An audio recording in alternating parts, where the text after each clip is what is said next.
C'est l'heure du premier bilan pour le défi famille à énergie positive, co-organisé par 3 Champagne Métropole et le parc naturel régional de la Forêt d'Orient.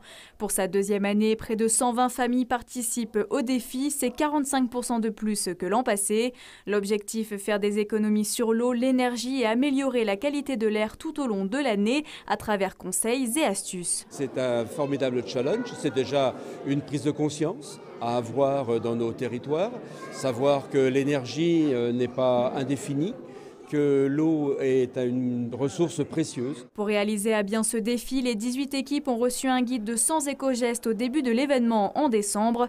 Début février, ces familles se sont regroupées pour faire un point à mi-parcours. Ça va être l'occasion de se motiver. C'est vrai qu'il y a eu pas mal d'interrogations par rapport à la période de froid qui a pu faire exploser les compteurs.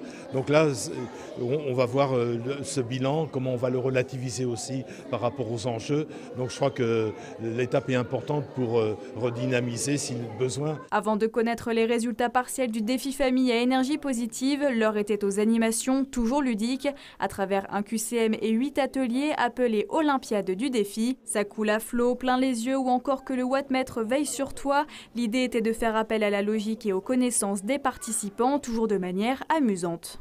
Et il faut qu'il soit à l'arrêt ? En veille, en fonctionnement et en veille. Et pour les premiers résultats, ce ne sont pas une mais 2 équipes gagnantes. Tout d'abord l'équipe Luc Skywater qui annonce une baisse de 23,5% sur l'énergie. Ça fait très plaisir, oui. On espère à la fin du défi être premier aussi au niveau de l'eau. Et pour l'économie sur l'eau, c'est l'équipe Les Sous-Voltés qui remporte la première place avec un gain de 50%. C'est carrément bien, oui.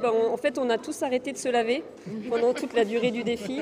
Non, sérieusement, on a essayé de mettre en application des éco-gestes qui sont présents dans les outils qui nous ont été donnés, dans la mallette. Voilà, essayer de lutter un peu contre le gaspillage de l'eau tout simplement au quotidien et ça porte ses fruits. Et plus de 2 mois après le début du défi, les équipes ont leur petite astuce pour faire des économies. Par exemple, là, moi j'ai posé un rideau devant ma porte. Enfin, c'est des petits gestes au quotidien qui permettent de faire des économies. On baisse un peu le chauffage et on n'a pas l'impression qu'on en fait réellement. Fais l'effort de diminuer ne serait-ce que d'1 degré la température du chauffage. Et puis quelques petites attentions supplémentaires sur les appareils en veille ou ce genre de choses font que à la fin on arrive quand même à obtenir un résultat conséquent. En moyenne, pour le défi famille à énergie positive au niveau départemental, l'économie d'énergie atteint les 9% et l'eau 8% à mi-parcours. L'objectif à terme est d'atteindre 8% d'économie en avril. Encore quelques mois donc pour les 118 familles pour faire leurs preuves.